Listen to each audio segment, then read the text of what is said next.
Hello, hello, hello.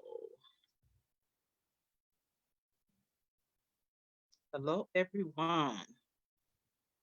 Hello, hello, hello, everyone. As you come into the room, please share this video. I'm in the process of sharing myself.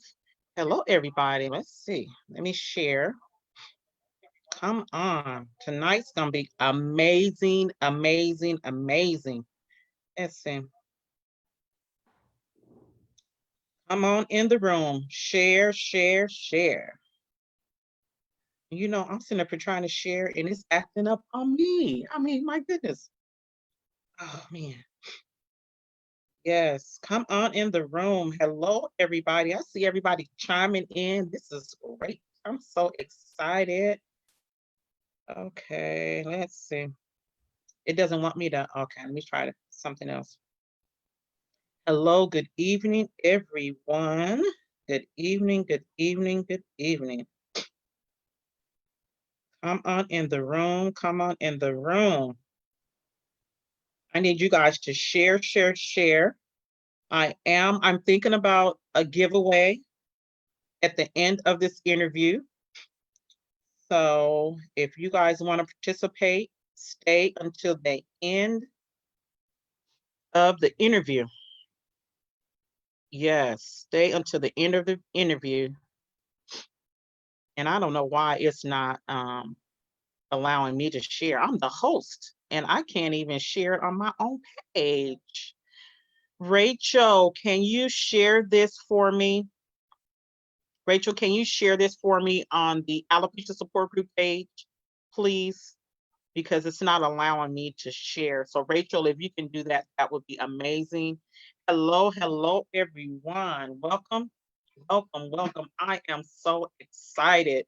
Welcome to Bald Life Magazine, Living a Bald Life. My name is Jamie Elmore. I am the editor-in-chief of Bald Life Magazine. I am also your alopecia confidence coach. And for my babies, I am their alopecia auntie. Yes, I wear a lot of hats and I don't take it lightly at all. I'm so excited to be here. We have this show every single week and we're making such a impact.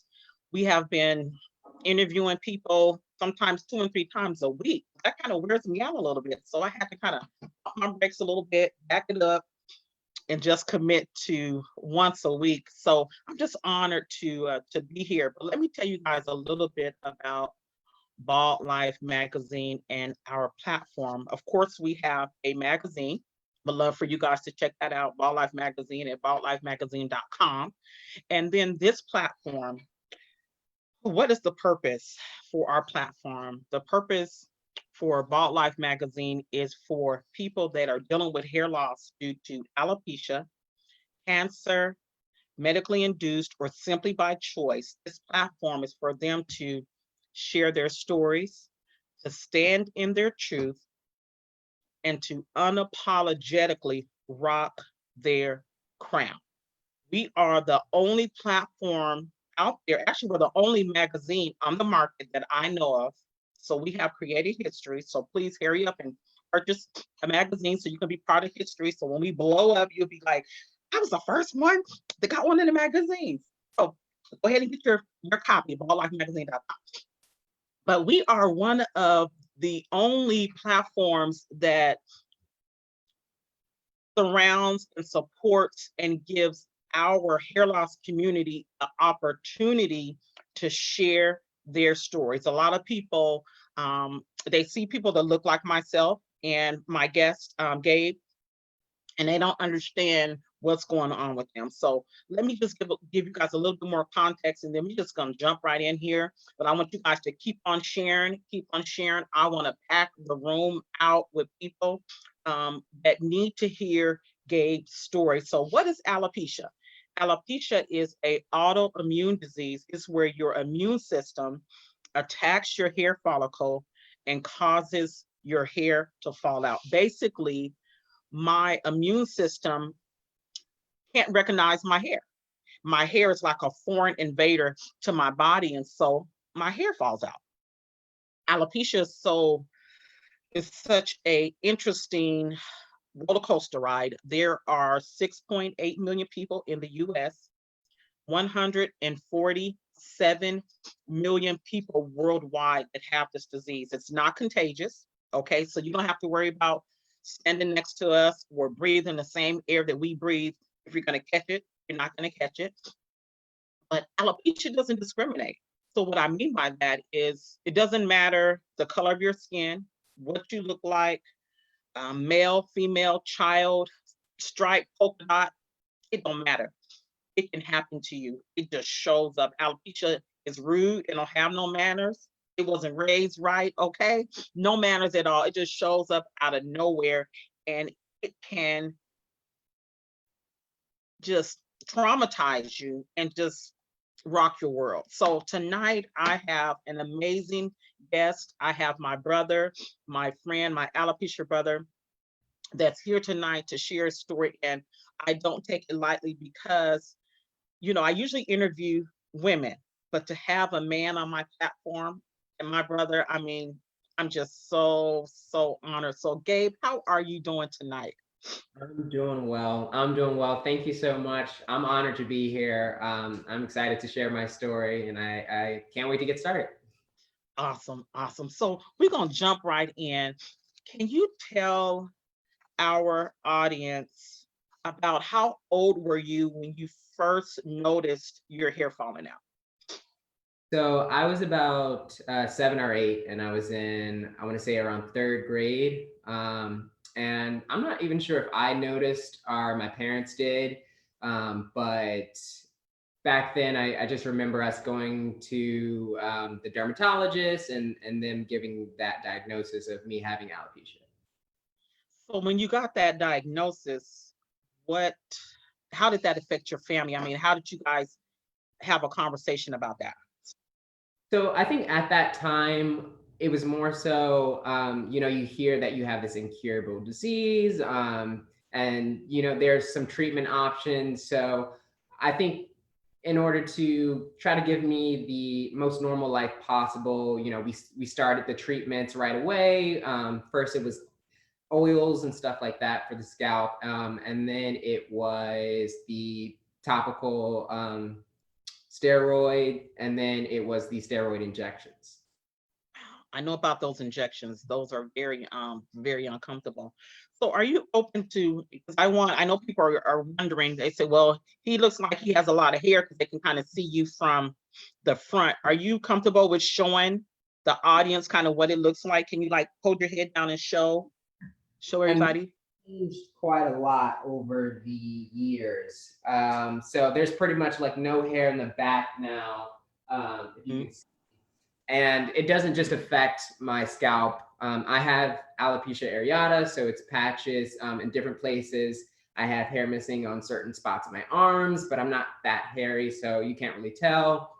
There's a little here. It affected my eyebrows, my mustache, facial hair, things like that. See, and I don't think people realize that. Well, most people don't realize there's different types of alopecia. Like you said, alopecia areata. That's how I started with the bald spots, similar to what you have. There's alopecia totalis, where you can lose the hair just on your head, and then there's alopecia universalis, where you can lose all body hair, and that's pretty much where I am. So I started with the patches, and then I lost my eyebrows, I lost my eyelashes. Even though I'm rocking my eyelashes tonight, these are accessories, so you guys will know.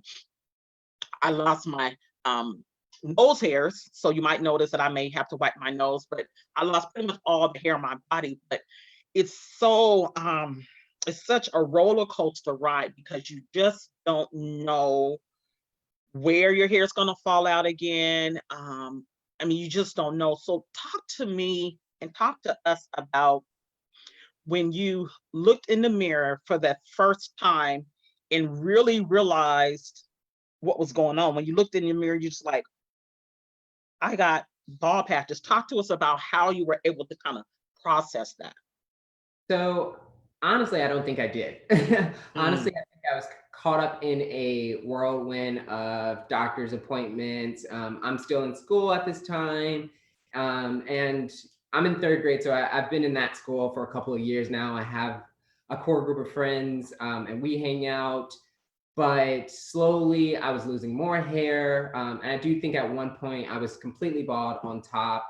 And so that's kind of, in retrospect, I kind of saw images of that moment. And I knew how I felt back then, but I hadn't expressed kind of the true feeling of kind of losing that hair and wrestling with my identity until much later. So as you think about it now, um, what what stands out to you as far as emotionally at that moment? What emotions do you remember you experiencing?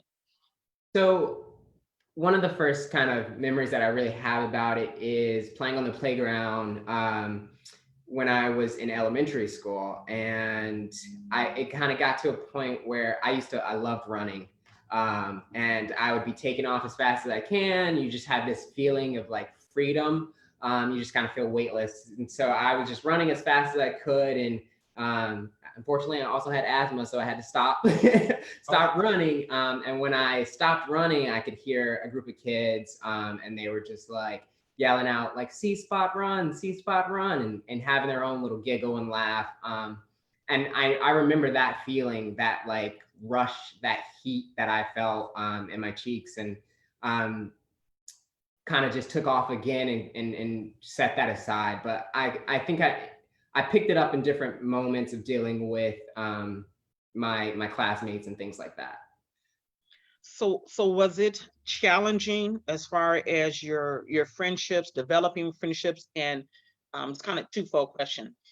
Your friendships and then your level of dealing with your self-esteem. Did you, because I know for me, I felt like my femininity had been snatched away as a woman. And I hear people talk all the time and they say like, "Oh, for men it's easy. You know, if they have alopecia, you know, it's not a problem." But I don't think that is true. Talk to me about the friendships that you were able or not able to develop, and then your self-esteem, how it affected you as a man and a young boy. So a lot of people always say like, why don't you just cut it all off? And at some point, my hair was pretty much all cut off, and I never liked it like that.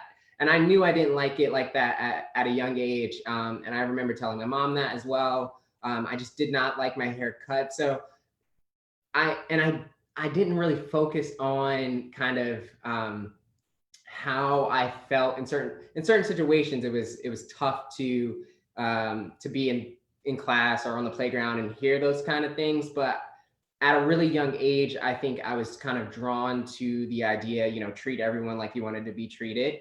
And I had really good friends who, around them, I kind of felt safe. And I had those classmates who, we were just having fun. We were being kids, and they never treated me any different. And I just stuck with that group, and kind of just positioned myself in a way where I was always around someone that I felt at ease with. Oh, that's deep. That's good. And that was smart. That was smart of you. So you didn't deal with too much bullying, did you? So I did, but it was in the midst of a support group. So there are a couple times where people would say things, or there were times where I was very aware that these people were focusing on my appearance. And I kind of felt emotionally cheated in that moment, because it kind of felt like they were having a discussion about me that evolved me. They were pointing at me or laughing at me, but I had no say in the matter. And I think at a young age, I knew, there was nothing that I could do besides cutting off my hair and shaving my hair to change my circumstance. So I just focused on those people around me, and I wouldn't know it until, much later, but I kind of built these, codependent tendencies to stick in a herd mentality where I felt safe and protected around certain people, and I moved through the hallways with those people. And my friends really became just a pillar of support for me. Wow. Wow. That's a lot. Wow. Wow. So you went through elementary, high school. Did you ever have a girlfriend? Talk to us about dating. Did you ever date? I mean, did you like a girl? I mean, talk to us about that because I know that boys, well, I can't say that, but in our younger years, we kind of have our little crushes and all that. So talk to us about that. Yeah, I think I've always been gregarious, and because of that, I also was able to kind of gauge my core values at the time, but I hadn't realized those. So things like empathy and respect and intimacy, and like I said before, like treating others like you wanted to be treated. Um, I just I was talkative, and I made a bunch of connections. I remember my mom having to sit in on my classes in middle school, because I just would not stop talking. And I think I built those friend groups and those connections, and I really positioned myself to be protected by those. But it wasn't until high school that I started to wear a beanie. I got a doctor's note. And high school was probably the worst for the bullying and the you have a lot more time where you're separate and by yourself, and it doesn't always match up with your friends where you go to the same classes and things like that. So I felt more vulnerable in those years. So what were some of the things you experienced? So like you said, you were more by yourself. Were people coming, talking to you more, teasing you more? I mean, talk to us about, because I know that's like our adolescent years, and you're growing into a manhood and all that. So what was that? Did you feel like just like lonely? I mean, let's So talk. it's so hard to explain, but like I felt protected when I was around friends, and I moved in a way to always be in those groups. So we sat together for lunch. Sometimes we didn't go to the cafeteria. And I remember I used to always wear a hoodie, and I would have the hood up. I always had various like hats and things, even though it technically wasn't allowed in school. My teachers didn't mind really. So in their class, I was often able to feel at ease. But outside of that class, I remember I remember I got caught in the hallway with my hat on, and it's the same administrator who caught me multiple times. And on this particular day, I was so close to my classroom. I was literally about 2 steps from my class. And she, stops me and she's like, we've been through this so many times. Everybody has a bad hair day. And I remember that was probably the first time it stung emotionally, because I took that in, and to have my experience, times that my hat was pulled off, which had happened before in like middle school, all of these moments, to have it be little to something as just a bad hair day. I really felt that, and I really internalized that, but I didn't speak out about it. Oh, she was an administrator. Didn't all your teachers know, or was she just she wasn't one of your actual homeroom teachers? She was just a on staff. Yeah, she was just a staff, trying to enforce the uniform policy and things like that. And there were multiple times I remember. I remember I saw an administrator at the end of the hallway, and he saw me, and I had my hat on, and I'm next to like a flight of stairs that led to my class, and I just was like, I'm just gonna go downstairs.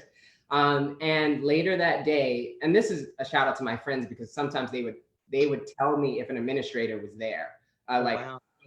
don't go down that hallway. So they knew, but we didn't discuss kind of how it hurt me emotionally. But Mm, they knew that I felt unease when I was without my beanie and things like that. But I went down that flight of stairs, and later on, he just happened to walk past a class that I was in, and the door was open, and he saw me. and I got detention for running from an administrator. So you weren't able to tell them your story. You weren't, mm, No, I didn't. I don't think I really talked to anyone about it. And I think when you come home after kind of walking on eggshells all day, every day, you're just not, you don't have the strength to get into it. So every day my mom would ask us, how was school? And I would just answer fine. And I would just internalize things, which was a gift and a curse because it really helped me pick up on those core values that I appreciated to people in people. That empathy and that respect became super important to me. wow, wow, that's heavy. That's heavy. I'm thinking about you and your beanie and how you wore the hats and the beanie. That was like your security blanket. And for women, we have a few more options when it comes to us, covering up, the ability to cover up. Of course, we can wear the wigs and the head wraps and hats and beanies. We have so many options, but men don't have the same amount of options, that we have when it comes to dealing with alopecia and hair loss. You also talked about, I heard you slip in that word intimacy. And I know as you got older, through middle school, high school, let's just talk about, I know we're kind of off the cuff, but I talk to people and I talk to some of my brothers, my male friends, about intimacy. And people always think intimacy is a physical act. And I beg to differ. What's your definition, or what does intimacy mean to you? So I think intimacy can be shown in a various different ways. For me, I do appreciate physical affection, but that's different from physical intimacy. So for me, physical intimacy might be hand holding or hugging, or someone coming behind you and kind of like putting their head on your shoulder, their head on your shoulder, and things like that.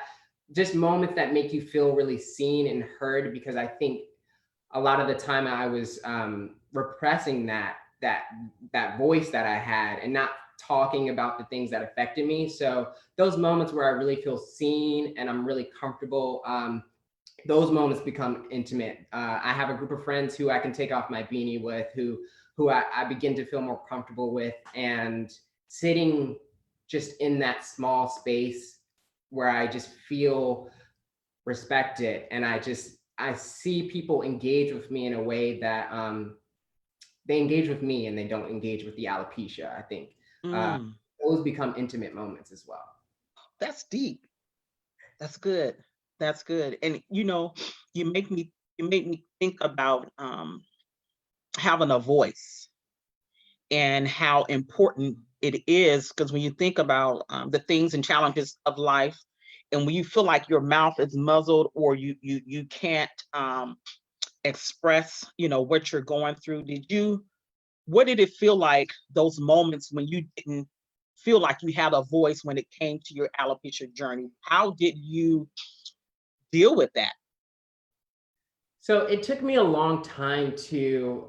I mean, at the time, I was always listening to music. I was in the arts. I was watching, shows and movies that kind of depicted the human condition, and I really respected that. I really, these people were going through struggles. They were dealing with things that I felt, regardless of their appearance, were true for everybody. And I kind of picked up on that, and I started to write little notes in my phone, and journal a little bit, kind of taking note of where I was mentally, and emotionally, and keeping track of that.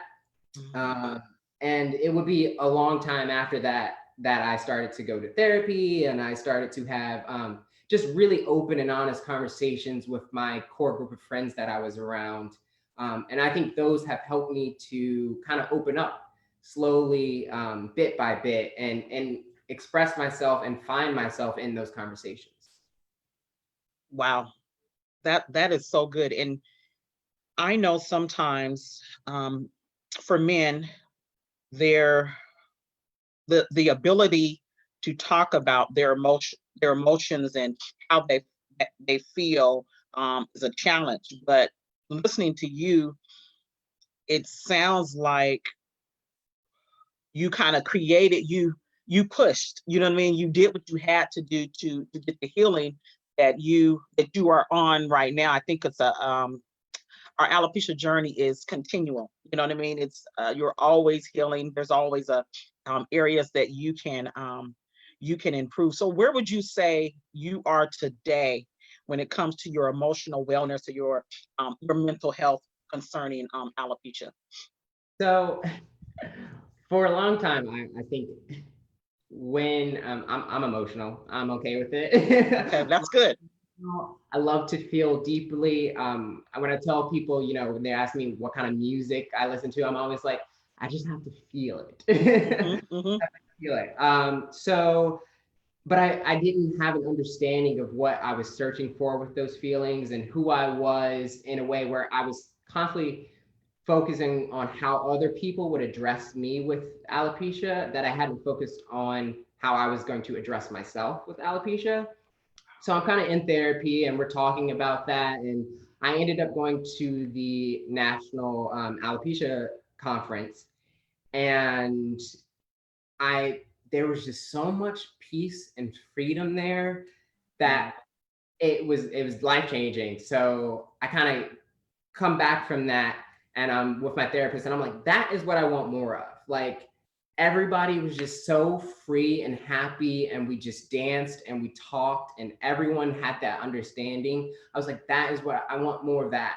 More of that empathy that I talk about, more of that intimacy and more of just all of that. And so she kind of looks at me and she's like, how can you show those same values to yourself? Mm. And I had never been asked that question before. So are you going to answer it for us? Yeah. So I find it in various ways. So one, I had to take some time to kind of reflect and journal. And I started a blog called Cheltenham Ave, which is the street I grew up on when I was diagnosed. Mm. Um, and so I started to reflect on times that I withheld my voice. Um, One of those was like prom. I remember I loved my prom. I went with my best friend. We had a great time. And the only part that I really struggled with was the photo session. And I ended up cutting my hair for that. And I didn't like being bald, and I knew I didn't like being bald, but I felt like if I didn't present a certain way in her photos, that I would ruin them for her. And so I just didn't say anything. And I hated the photos, hated that. And so I kind of wrote about that, and I wrote about other times where I should have used my voice, and just had a little bit more, set myself also as a priority, because I was constantly searching for that empathy. I was constantly searching for that respect, but I don't think I was extending it to myself. And I think there are ways that you can create that intimacy for yourself. For me right now, especially in COVID, what that looks like is um, light some candles, like cinnamon rolls, something that like I love to do. Yes. Mm. Play my music. I love to clean my space, set that mood right, and it just becomes this intimate moment for me where I feel comfortable and I feel at peace, and I just, it recharges me. You just said a mouthful. You basically what you said is you what you did with sharing, you're giving men permission to feel.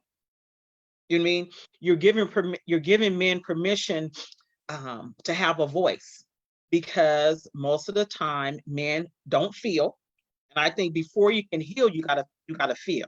You know what I'm saying? Because when you go to the doctors, he want to know where you hurt at. So then he can prescribe whatever he needs to prescribe.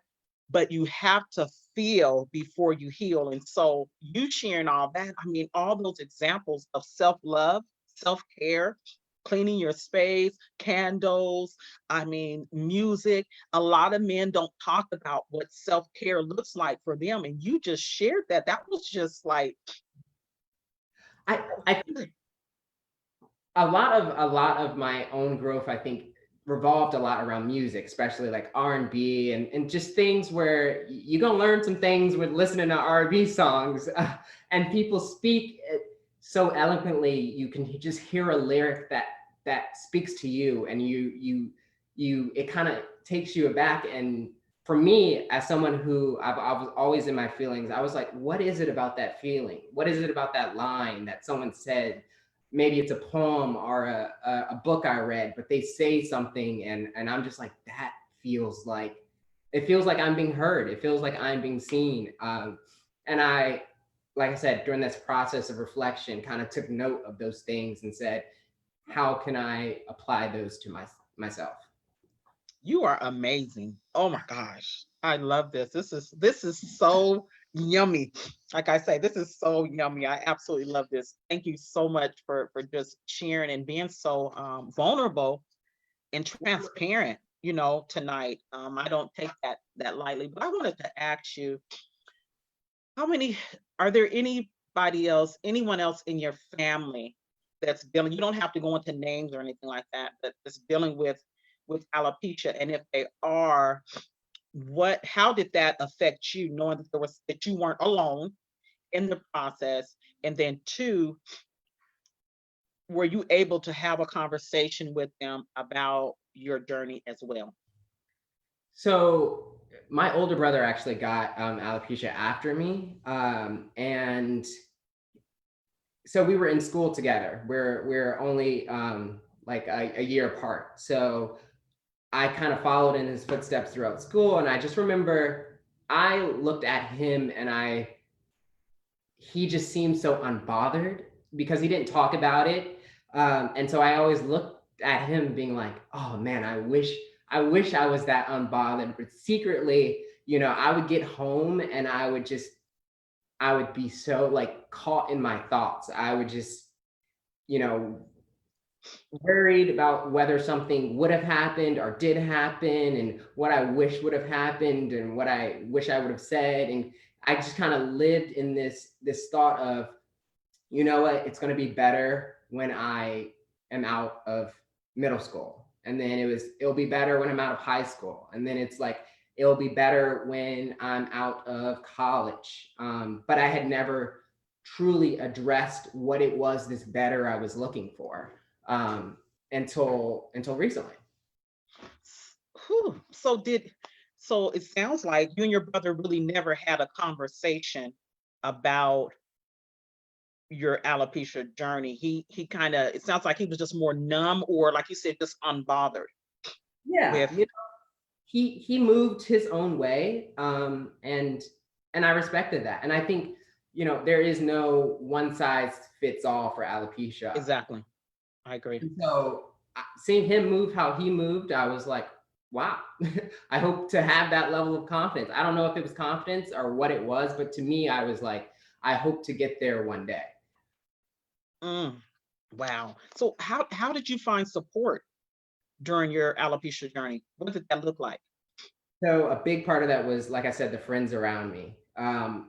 We, like I said, I'm emotional and I'm very open. And Hmm. I have these conversations, and bit by bit, I'm in situations where people made me feel at peace and at ease, and I gave it back. I wanted to share a little bit, and that really helped build a strong mental emotional connection that I thought I had, um, and then later on would address in therapy. And there's books and literature that I was reading. A friend of mine gave me A New Earth by Eckhart Tolle. I think that was really transformational for me. And I was always in communities that valued, um, being better, being open, being honest, and sharing stories. And the more that I was in those communities and I was around these friends that allowed me the space to tell my story, the more I began to get comfortable enough to share it publicly. That's amazing. So it all came to, and I don't know if any of my friends know this, but so senior year of college, by this time I had been wearing my beanie. It was my trademark look. Um, in fact, I was doing branding and marketing in college. And so that I had made it my logo and people knew me about by that logo. And I was doing graphic design for different organizations on campus. And so people would be like, oh, who made that flyer? And they're like, oh, it's the guy in the beanie. So I had made it kind of like my own name that I was in a way hiding behind, but in a way I was setting up what would be, how I would take my alopecia experience and own it. Um, but that senior year that I was in college, I had a public speaking class, Okay. and it was I went to a small college, Loyola University, and that class in particular was even smaller. So maybe there was about 8 of us, and throughout that entire semester, we would, have these really passionate conversations and speeches and things like that. And our senior, like our final project, was to give a talk that we really cared about. Sorry, I'm getting emotional. That's okay. That's okay. And I did it on alopecia. Mm. And so I stood up in class and I tell them a little bit about alopecia, and I take my beanie off and I'm like, this is what it looks like, you know? Um, and I just remember the support I got from that class was really important for me to take the next step. Wow. I can't, I know the feeling, but I can't even imagine. It took a lot of strength for you to do that, and even for you to share that with us on tonight. Wow. So thank you. That was good. How do you think? Well, how do you feel alopecia has affected you as a young Black man? Mm, So growing up, there were, growing up, especially in Black culture, we love our hair, we love the different styles, and I took note of that. That's part of the reason why I didn't like to go completely bald, is because I loved fresh shape ups and things like that. And I had for a long time, I hadn't lost the hair that was in, like, my hairline was still kind of fully there. So it was kind of cool to see, my friends try out their different hairstyle and find their confidence in their look and things like that. And everyone back then had cornrows, whether they had hang time or not. Everyone was trying it out. And so for a long time, I thought that I was missing out on a piece of, my Black experience dealing with my hair. mm, But the fact of the matter is, I am Black, and every day is exactly. my Black experience. So it's usually not the alopecia, especially if I'm wearing a beanie, that, causes someone to move to the other side of the road or clutch their purse tighter or anything like that. So I'm in the Black experience every day. I know that's right. Come on, say it louder for the people in the back. I know that's right. Wow. I know you talked about this a little earlier about your career and your business and what you do. Can you go a little bit more into depth on how has alopecia helped develop your career, and just kind of where you are today? So, like I said, when I was around good friends and great communities, I felt so supported, that I knew I wanted to help build small communities. And so I started doing graphic design and marketing for small businesses and helping them, kind of empowering them to thrive. Um, but then I started to do, my own blogging and introspective kind of work with Cheltenham Avenue. And the process of me kind of addressing those times where I should have spoken up? Are those times where I was so in my head about, it might have been like going to the airport because I knew I had to take off my beanie in front of security. Um, and those moments were so paralyzing to me that, and I love traveling and things like that, but it was something that I would have to wrestle with, to be like, I have so much anxiety about going to the airport, and I'm going to do it, but like I'm not going to feel okay while I go through that process. So um, as I'm addressing kind of these moments and getting stuck at these roadblocks, to where if I was super anxious, all of a sudden I just wouldn't take any action. Mm. I would get depressed and I would stay at home, and I wanted to stay where I was comfortable. So I had to address that. I had to say, these are the times where you feel as if you're not prepared to show who you are. And at a core level, who I am is not tied to my appearance. So I had to kind of figure out, these are the qualities that I'm trying to live out, and whether or not I'm wearing my beanie, will still be the same qualities that I'm trying to live out.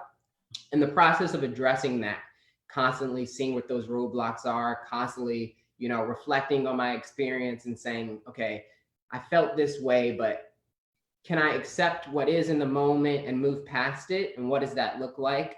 That continuous pattern of addressing that kind of helped me continuously address roadblocks in my work, roadblocks in my career, where I was like, this seems like something that I can work to build a system out to where I can accept what is, learn from the past, stop living in the future so much, and take action continuously right now in this present moment. And the more I did that, and the more that I focused on taking care of myself, and finding, being at peace with who I was, the more I moved just so effortlessly, in my business and in my career. Wow. You're amazing. I mean, it as I listen to you, it sounds like you were able to, and you're still probably learning, but you were able to learn certain tools to help you self-reflect. You know what I mean? Almost like putting a thermal checking your temperature. You know what I'm saying? As far as where you are, when you felt the anxiety, you kind of check the thermometer. Okay, so what's going on? What's happening? And you kind of just step back a little bit and looked at yourself. And I think we as men and as women, we don't we don't know how to do that, number one. And then two, we don't know how important it is to do that, because when we get stuck, like you said, sometimes we can hinder the process, and we stay in that hurt, that broken place, and we don't know how to move forward so we can get the healing.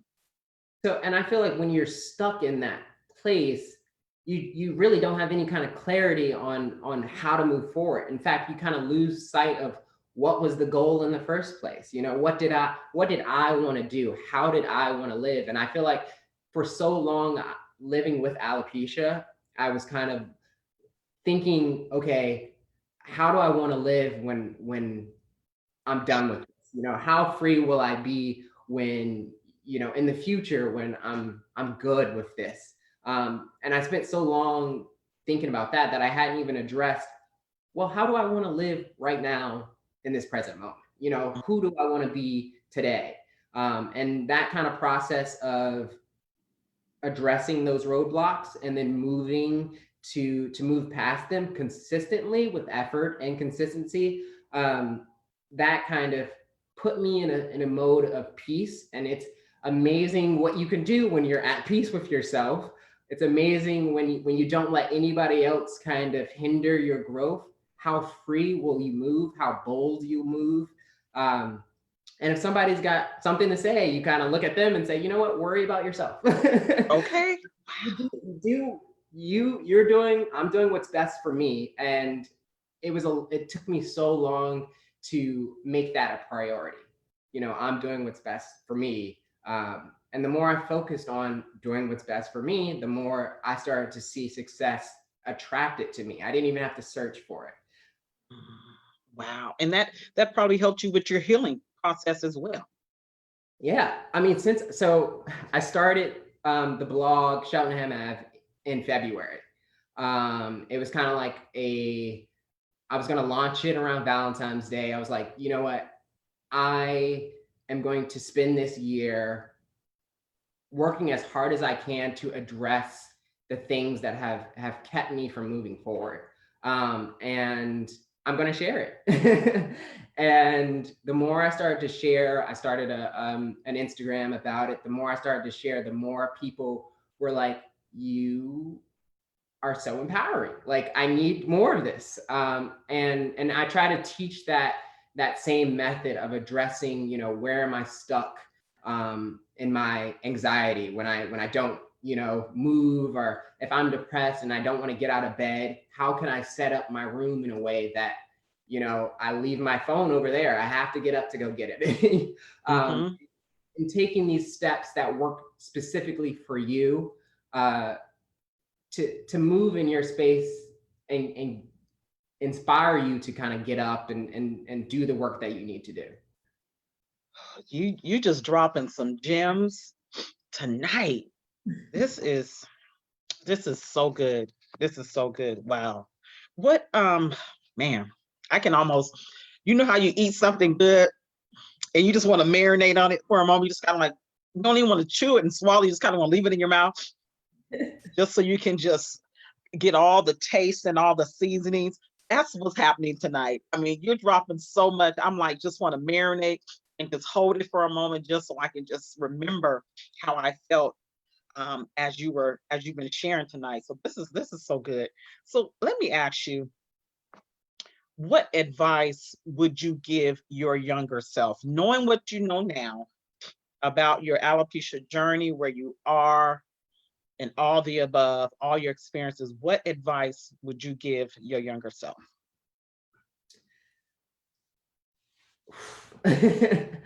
uh, a bunch of things. One is to worry about yourself. I spent a lot of the time focusing on trying to put myself around my friends and feed off of their energy, and that I didn't, talk about the things that really were really important to me. I just was constantly being like, if I'm around these friends, I'll feel better. If I'm around, Mm, I kind of built up those codependent tendencies. And um, the other thing I would tell myself is you have a voice, but you have to choose to use it. You have to choose to you can be loud and wrong, but you can learn from that mistake. But it's better than withholding everything inside. that is so good. That is so good. What advice would you give someone who has just been diagnosed? And I'm going to say specifically to men, because you and I both know that it's harder for men to find their voice to talk about their alopecia journey. Um, and then, too, I want you to add, why do you think it's so hard for men to talk about alopecia? Let's address that first. Why do you think it's so hard for men to talk about alopecia? That's a hard question. Mm, Hard question. Um, I think a lot of why it's so hard to talk about certain things is lacking the communication skills to speak with clarity about why something makes you feel a certain way. Um, Maybe that's anger, maybe that's embarrassment. Instead of kind of taking note of that feeling, they kind of it's reactive a little bit. So you don't really feel your feelings and take note of them and process them, because those feelings are valid. But a lot of the time people become defensive, and they do whatever they can do to not think about that feeling. um, good. and because of that, it also becomes harder to communicate. Sometimes you just want to get to know someone, or you just want to have an open and honest conversation, but for some reason they are triggered by something you said and they get defensive, and then that communication is blocked. So I think it's a little bit more about the clarity of which we can communicate with everyone, And that happens a lot when you address the truths that you're trying to speak. Mm. Then the clarity happens, then the communication flows a little easier. Well, but see, you're a little you're ahead of the game, because a lot of men, number one, don't believe in therapy, counseling, self-reflection, feeling their emotions. A lot of men don't do that, and so you're a little bit before your time. I think I hope not. I think you are. There's a lot of men. I'm a little older than you. Like we talked older, I could be your mom. And all the men, most of the men that I know, a lot of them have a challenge with self-reflection, tapping into how they're feeling, or even how to communicate that. Like you said, that communication piece. And I think if you don't address it, you will relive the same pattern over and over and over again. And until you address that pattern, you can't step out of it.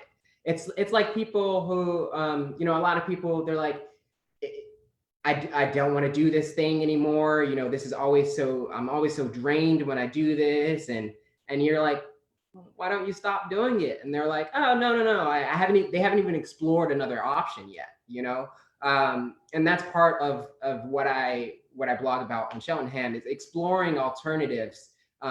Because if you don't do that, you will relive that same pattern. And I think the most important step is you have to want to change. You have to want to be better. You have to want to have clear communication. And if you don't have that, you will relive the same pattern. Mm, that's so good. So good. What advice would you give someone who just got diagnosed with alopecia? What tools would you give them? I would piggyback off of what I said earlier, where alopecia is not one size fits all. Explore what comfort feels like for you at that stage. If it's wearing a wig, if it's shaving, if it's, the more that you understand yourself and what gives you comfort, the more you can boldly say, this is my experience with alopecia. This is how I want to move in the world with it. For me, that looked like wearing a beanie, and I still wear a beanie, and I will still continue to wear a beanie because I feel comfortable that way. And when I Mhm. feel comfortable, I also take risks, and I move different when I'm comfortable. And there's certain times where you will be uncomfortable, but you know who you are. You know that, like I always say, there's nothing is good or bad. It just is. It's either a lesson or a blessing. You can either learn from the lesson and take it so that it becomes easier down the road, or you can enjoy the blessing and say, how can I get more of this? And try to live your life in a way that brings those blessings back time and time again. Wow. So that's good. We're gonna flip it a little bit here, kind of change the tone and the beat. Now, would you say growing up with alopecia outside of your brother, you hadn't seen anybody else that had alopecia?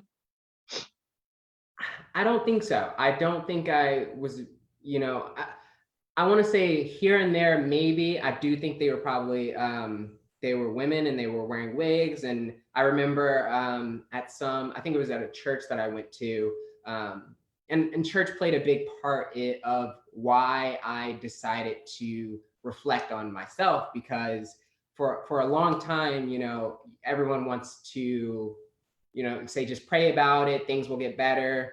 But things weren't getting better for me, and prayer did not bring me peace at that moment. And so I had to figure out what did for me. And so in the church, sometimes I feel like some people would say something, or like, hey, my daughter has this, or I know someone with this, but I didn't really see any representation, especially like you said, for men, of living with alopecia. Yeah, and that goes, that's a kind of across the board when we look at movies, um, the videos. I mean, Yeah. everything that's social media, just all that kind of, well, social media, of course, we can see more people, but what is kind of flashed in front of us on a consistent basis, we don't see people that look like us. So that brings me to, were you gonna say something? Go ahead. I cannot wait for the day that whether it's the main character or a supporting character to exist in a movie or a show with alopecia. They don't have to be bald, but it Mhm. doesn't have to be discussed. They can just B. be a character that has alopecia. I'm looking forward, and I hope to create art that also shows the different aspects of alopecia. But I think in all things, not just alopecia, we need more representation. Yes, yes, yes, we do. And that's one of my goals and dreams is to to produce a movie. You know, I did a documentary, but I would love to, like you said, produce a movie so we can be seen and heard. But that brings me to the magazine. And I know that you're waiting on your copy to receive it. So, what do you think, or how do you think having a magazine for someone who just got diagnosed, or not even just got diagnosed, how do you think having the first Ball Life magazine for our community, how do you think it's going to impact kids, men, women? How do you think it's going to change the game for our community? So to answer that, I'll say a story. When I first started with my journey of sharing on Instagram, Mm. um, I had a parent reach out to me and say, I cannot wait until my daughter is of age so she can see your content and see someone who is living well with alopecia. And it meant so much to her to see that. Mm. The same way that the thing that got me to go to the alopecia conference is I love pools and I love being in water, but taking off my beanie gave me so much anxiety that I didn't like pools. And I read a story about someone going to the conference and their daughter looking at all the bald heads in the pool and being like, I can't wait to swim. Everybody looks like me. And I was like, I want to go. Yes. So seeing that representation and seeing it, let's say like you get diagnosed and it's in the hospitals and it's at the different clinics and stuff like that. I think it will be very impactful and empowering to see somebody that looks like you and is living well with it. Yes. And that's the whole goal for the magazine is to let people see that number one, we can be on a cover, okay, and be bald. We can be in a magazine. And what's so amazing about this is volume one, is that we have stories of men, women, and children from all over the world. Literally, I'm talking about Spain. I'm talking about Colombia, Ghana, the UK. I mean, just everywhere, everywhere. People with a rainbow, you know, all the stories. And so we're changing the game. We've created history, and I can't wait to get you in the magazine one day. Can't wait to do that. Maybe we'll work on that next year.